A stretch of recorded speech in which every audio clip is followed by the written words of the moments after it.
미라클 모닝 애청자 여러분 안녕하십니까? 몽골 고비에서 인생 광야 학교를 생각했습니다. 성경에서 인생 광야 학교를 지냈던 사람이 있습니다. 그 사람은 모세입니다. 모세의 인생 광야 학교, 우리 같이 한번 생각해 보겠습니다. 오늘 말씀 출애굽기 3장 1절 말씀을 보면은 한편 모세는 자기 장인 곧 미디안 제사장 이드로의 양떼를 지켰는데 그가 그 떼를 사막 뒤쪽으로 인도하여 하나님의 산 곧 호렙으로 갔더니라고 했습니다. 한편 모세는 그동안 어떤 일이 일어났었습니까? 그는 전에는 이집트 왕자로 살아왔었는데 지금은 사막의 광야에 와 있습니다. 그야말로 인생의 광야 학교에 와 있다는 것입니다. 그는 이집트 왕자였습니다. 그러나 그는 처음부터 그런 사람은 아니었습니다. 그는 원래 이스라엘 백성 중 레위 집의 한 아들로 태어났습니다. 그런데 그 당시 이집트는 그동안은 요셉이라는 총리를 통해서 기근, 흉년의 위기를 넘기면서 고센 땅에 거주하는 이스라엘 백성들이 편하게 지낼 수 있었습니다. 그러나 요셉을 알지 못하는 새로운 왕이 등장하면서 이스라엘 민족을 노예처럼 부리다 못해 사내 남자 아이가 태어나면 모두 죽이라는 명령까지 내려진 상황이었습니다. 그러나 그 아이를 숨기다 갈대 상자에 넣어 나일강에 띄워놓았을 때 마침 나일강에 목욕하러 나온 이집트 공주가 그 갈대 상자와 그 아이를 발견하고 자신의 양아들로 삼게 된 것입니다. 그렇게 이집트 왕자로 그는 40세까지 살았습니다. 그런데 모세의 피 속에는 민족의 피가 흐르고 있었습니다.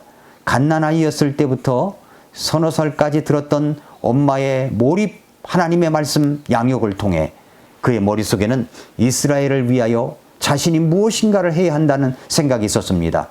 드디어 40살이 되었을 때 민족을 위하여 뭔가를 시도하려다 그는 살인까지 하게 되고 그는 도망자 신세가 된 것입니다. 그렇게 하여 이집트의 왕자가 지금 사막의 광야에 와 있습니다. 인생의 광야 학교에 와 있습니다. 그것도 무려 40년의 기간 동안 말입니다. 변화도 없었습니다. 달라진 것도 없습니다. 그저 하루하루 살아갈 뿐입니다. 광야 학교에서 말입니다. 학교라고 하는 것은 초등학교 6년이고 중고등학교 6년, 대학교 4년, 대학원까지 더한다면 2, 3년을 더해야 합니다. 그런 학교는 승급이 된다는 기쁨이 있습니다. 한 학년 올라간다는 기쁨이 있죠. 그런데 그래서 지루하지 않을 수가 있죠. 그런데 이 광야 학교는 승급이 없습니다. 매일 똑같은 모습입니다. 그것도 40년을 그렇게 지내야 했습니다. 그렇다면 모세는 이 인생의 광야 학교에서 40년을 지내면서 무엇을 배울 수 있었을까요? 첫째는 지름길은 없구나. 지름길은 없다는 것을 배웠을 것입니다. 고통이 오면, 고난이 오면, 인생의 사막이 오면 우리는 지름길은 없는가 하고 그 지름길을 찾습니다. 그러나 지름길은 없습니다. 10년도 아니고 20, 30년을 지내다 보면 지름길은 없다고 뼈저리게 느끼지 않겠습니까? 그렇게 모세는 40년을 지냈습니다.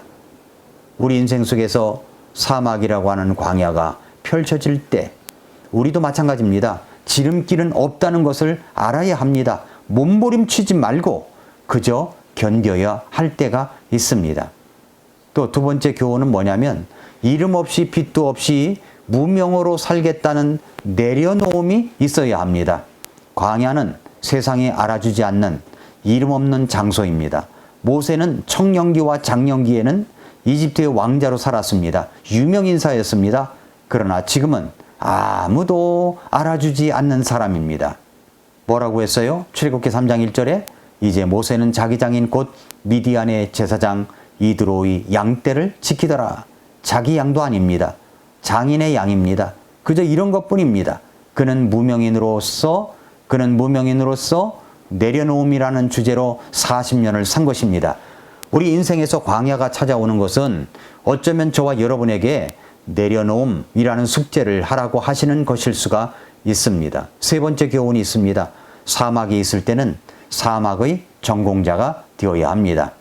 그 사막에서의 전공 과목이 무엇일 것 같습니까? 외로움입니다. 외로움. 고독함입니다. 반복되는 일, 양치는 일입니다. 그리고 불편함입니다. 하나님은 내 삶의 기본적인 습관까지 접근하셔서 그 마지막 저항을 없애기 위하여 때로는 불편함, 공고함, 고독함이라는 방법을 사용하십니다.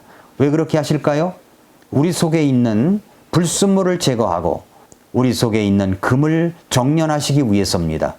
욥기 23장 10절의 말씀처럼 그러나 내가 가는 길을 그분께서 아시나니 그분께서 나를 단련하신 뒤에는 내가 금같이 나오리라 라고 하신 것 때문일 것입니다. 사랑하는 성도 여러분, 애청자 여러분, 우리가 살아가다 보면 인생의 광야 학교에 들어갈 때가 있습니다. 그 사막을 통과한 모세가 40년의 광야를 건너온 이스라엘 백성들에게 했던 하나님의 말씀을 인생의 자기 발견 학교인 그 사막에서 저와 여러분에게 말씀하신 것이라는 것을 잊지 마시기 바랍니다. 뭐라고 말씀하셨어요?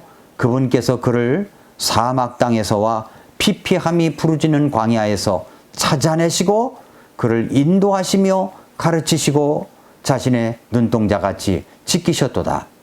하나님께서 사망의 땅에서와 하나님께서 사막 땅에서와 피폐함이 부르짖는 인생의 광야에 있는 우리들을 찾아내셨습니다.